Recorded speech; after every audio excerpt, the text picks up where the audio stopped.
Hannah, a 36-year-old woman and a wife. I lead a pretty lonely life as my husband, Aiden, is in the army. Yes, he's been deployed for quite some time, and let me tell you, military life isn't all about glamorous reunions and tearful farewells. It is about gaining resilience in these in-between moments. Now, Aiden is a courageous man with a quiet determination that I truly admire. During one of his calls home, he made an unusual request. "Hannah, you should work on improving your relationship with my mom," he suggested. "What are you talking about?" I asked. "You see, Grace hasn't been herself since Dad passed away. She feels very lonely, just like you did during my business trip. I've noticed it too. Maybe you and Grace could use each other's company a bit more, spend more time together," Aiden explained. "Aiden, please, it's not going to be easy for all of us," I thought. I was well aware that things had been strained between Grace and me since the infamous wedding incident, or should I say the wine incident. Let me provide a bit of context. Our feud dates back to my wedding day. Picture the stress of planning, coordinating, and trying to keep my composure so I didn't come across as a complete lunatic, which deep down I certainly wasn't. I was attempting to relax before taking the plunge into marital bliss when Grace, my dear mother-in-law, seemed determined to push my buttons. She knew how to do it, having honed her skill to perfection. On that very day, she had an agenda, and it wasn't subtle at all. Her aim was to inject a bit of chaos into my life. Small, sneaky acts were her forte. I was preparing and eager to savor every moment before the solemn occasion when Grace's, with a grin that could only be described as devious, accidentally spilled red wine all over my pristine white wedding dress. Yes, red wine on a white dress. It was like a nightmare unfolding in slow motion. Of course, she claimed it was an accident, attributing it to her clumsy fingers and the nervousness of her baby growing up and getting married. But I knew better. That mischievous twinkle in her eyes gave her away. She did it on purpose. From that moment on, our relationship took a nosedive. It was as if a layer of trust had been peeled away, revealing the simmering tension beneath the surface. Every subsequent encounter was laden with passive-aggressive comments and thinly veiled sarcasm. What used to be friendly exchanges had turned into a battlefield of snide remarks. It was utterly exhausting, to say the least. So naturally, I distanced myself from the situation. I had no interest in engaging in a feud, but because of my love for Aiden and the hurt in his voice, I reluctantly agreed to try and mend our strained relationship. I couldn't help myself. I just felt an overwhelming sense of sympathy for him. He'd been through so much trouble during his service, all that grueling training and sleepless nights. I knew I owed it to him, at the very least, to make an effort. Besides, it had been several years, and I hoped that Grace had done some growing up in the meantime. "Well, if it's important to you, I'm willing to give it a shot. After all, I'm all about supporting each other," I said. "That's my girl. I know it won't be easy, especially given your history, but who knows? Maybe you'll find you have more in common than you think," he replied. "I'll keep an open mind, I promise. But just so you know, if she tries to pull any wine-spilling antics again, I'll have a serious talk with her. No more sabotage attempts, I swear," I promised. "All right then, let's do this for you, for us, and even for Grace," he said and continued. "Thanks, Hannah. It means a lot to me, and I promise I'll make it up to you when I'm back." After Aiden and I had our heartfelt conversation about reconnecting with his mother, I plucked up the courage to contact Grace. I knew it wouldn't be a walk in the park given our history, but I was determined to make an effort for the sake of my husband and the overall family atmosphere. To my dismay, Grace's response was as passive-aggressive as I had expected. "Aiden had a stern talk with me about my treatment of you," she admitted reluctantly. "I'll try to tolerate you more," the mother-in-law added. The emphasis on the word try made it clear that this wasn't going to be a smooth journey, so we cautiously started spending more time together. It was a rocky start with tension so thick you could practically cut it with a knife. However, gradually, we began finding common ground, bonding over old family stories and shared experiences. Things were bearable, at least for a while, but then old Grace started showing her true colors again. It began subtly, those little jabs and digs that seemed to go unnoticed by everyone but me. A snide comment here, a passive-aggressive remark there. It was like a scene out of a high school drama. It was infuriating. It seemed like she couldn't help herself, and it was driving me to the brink of sanity. Months passed, and my frustration continued to mount. I was tired of pretending to be the nice girl who was trying so hard to make things work. I had had enough of the fake smiles and insincere conversations. I couldn't ignore the glaring issue any longer, no matter how uncomfortable it might be. So one day, I mustered my courage and made the decision to address Grace about her behavior. We were at her place, sipping on some tea that seemed more bitter than usual. As I searched for the right words, my heart raced a mile a minute.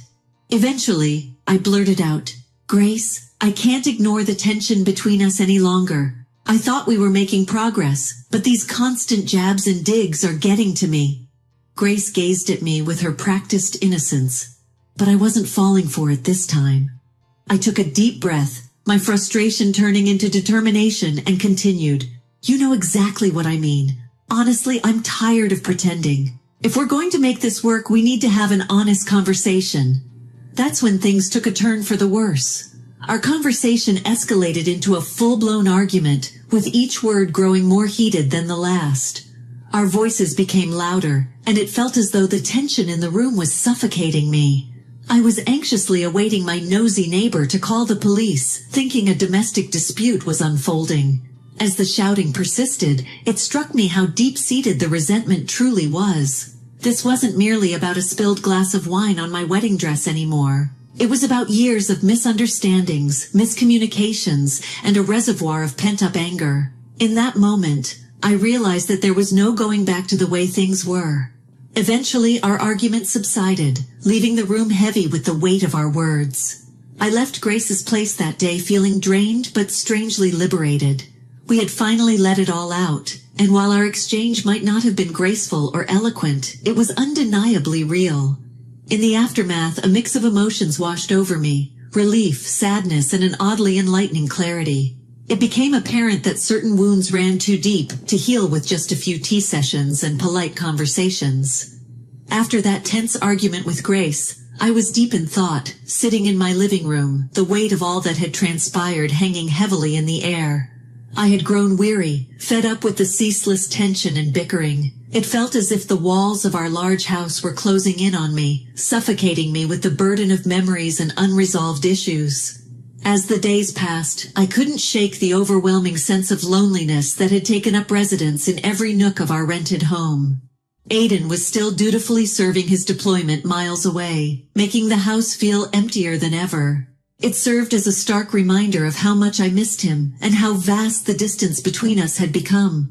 On top of the fallout with my mother-in-law, I felt even more isolated. I grew tired of constantly oscillating between being too far from those I loved and too close to those I didn't.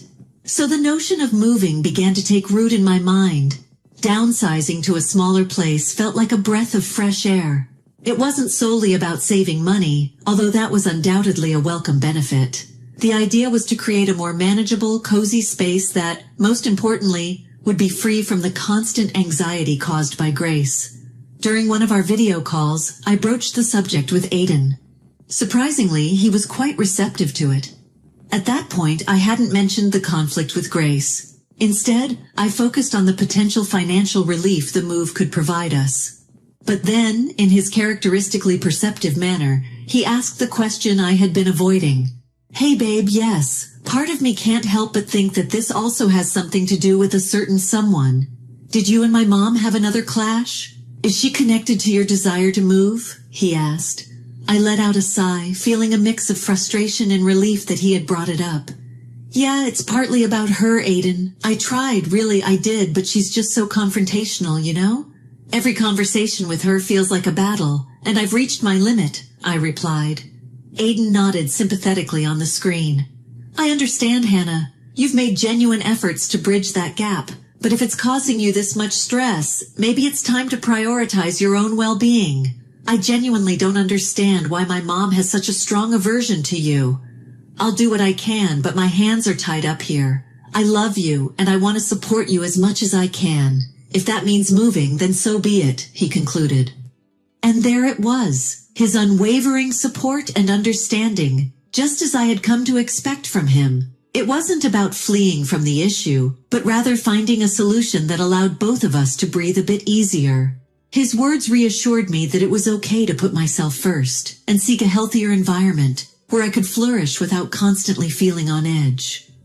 As our conversation continued, I felt a renewed sense of determination. Moving wouldn't magically solve all our problems, but it would be a step toward reclaiming my peace of mind.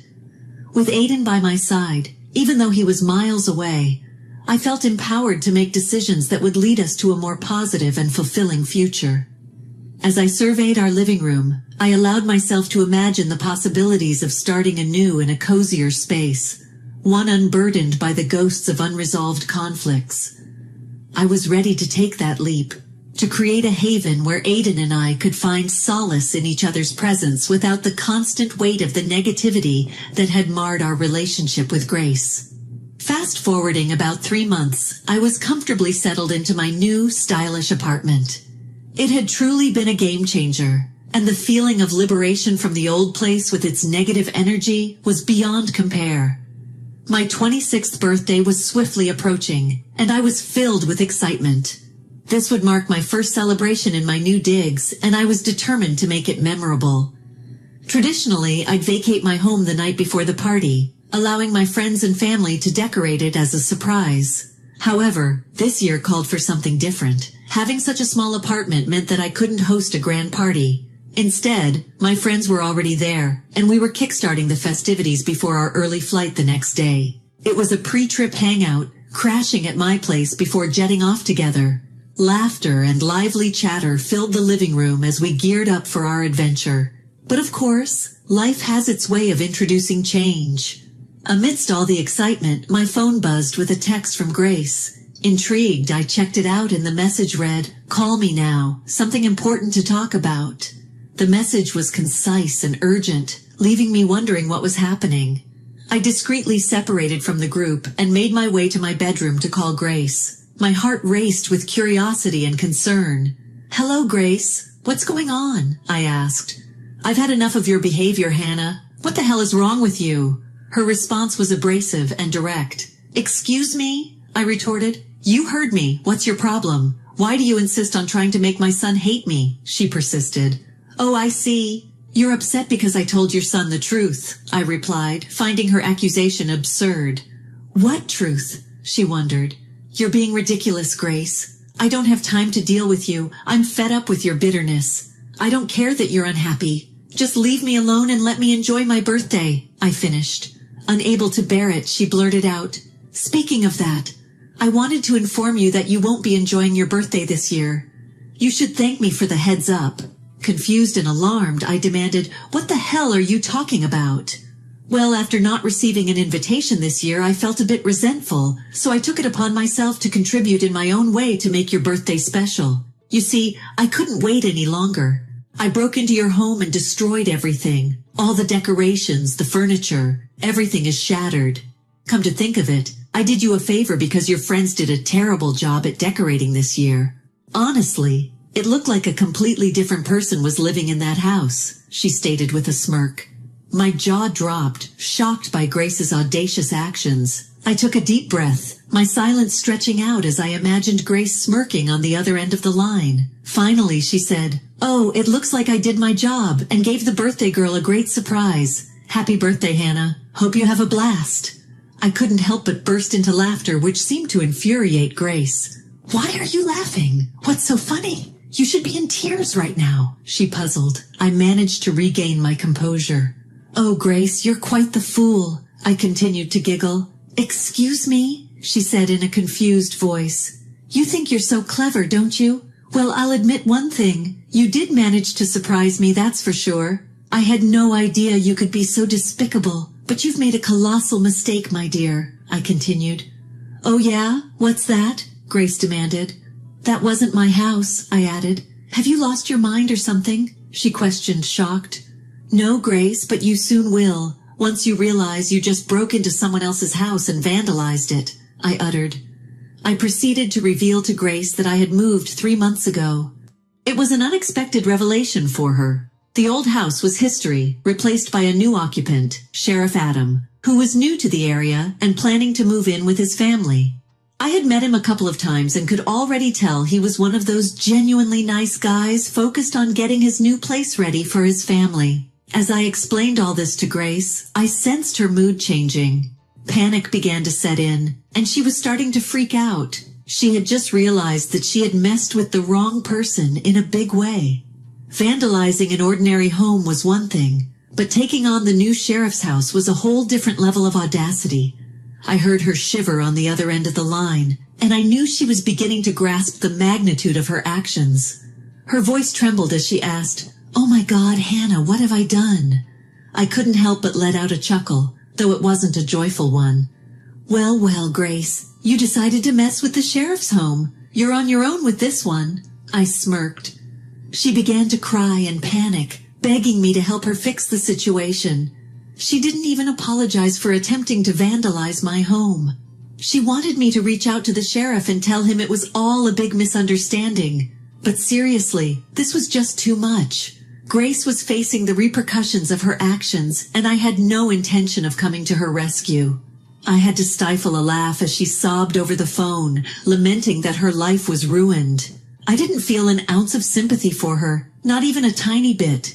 She had played these games for years, and now it was time for her to reckon with the consequences. To me, it looked like justice was served. "Please, please help me," she pleaded desperately. I simply shook my head, even though she couldn't see it. "Sorry, Grace. You got yourself into this mess, and I suggest you figure your way out. I won't be part of it. I will say, though, you've given me the best birthday present." I ended the call and let out a sigh of relief. Finally, I was done with Grace and her drama. It was time to move forward and live my life without the constant drag of her negativity. As I glanced around my cozy new apartment, I knew I had made the right choice in leaving the old place behind. The next day marked the beginning of my vacation with my friends. We were ready for fun and adventure, and I was determined to leave Grace's troubles far behind us. Throughout the trip, I ignored all of her calls. I had made up my mind that I was finished with her and her toxic behavior. During a break, I managed to reach my husband, Aiden, and filled him in on everything that had transpired with Grace. Understandably, he was upset with his mother for her absurd behavior. It seemed like she had finally crossed a line too far, and he was relieved that she was experiencing the consequences of her actions. While my friends and I enjoyed our vacation, I continued to receive updates from friends and acquaintances back home. They filled me in on Grace's predicament. It turned out that after all her wild antics, she had landed herself in a jail cell. The irony of it all was that she had no one to bail her out. It was like the universe was serving her a hefty dose of karma. I couldn't help but feel a sense of satisfaction hearing about Grace's situation. For so long, she had acted as if she could do as she pleased without facing any consequences. But now she was dealing with the consequences all on her own, having pushed away everyone who might have been willing to help her. While I was enjoying the sunshine with my friends, Grace found herself confined to a jail cell with no one to turn to. It felt as if a heavy burden had been lifted from my shoulders. I relished the knowledge that I was now free from her toxic influence, no longer shackled by her manipulations and hurtful actions. As my vacation drew to a close, I returned home with a sense of renewal and refreshment. The chapter of my life involving Grace was firmly closed, and I was eager to move forward without her. It was an empowering sensation, knowing that I had taken charge of my own happiness and left behind the negativity that had held me back for far too long. Life continued to progress, and I dedicated myself to cultivating positive relationships and surrounding myself with people who genuinely cared about me. Aiden and I grew stronger than ever, united in our commitment to creating a happy and healthy life together. As for Grace, she had ultimately reaped what she had sown, and it was a very important lesson that will remain in her memory for a long time.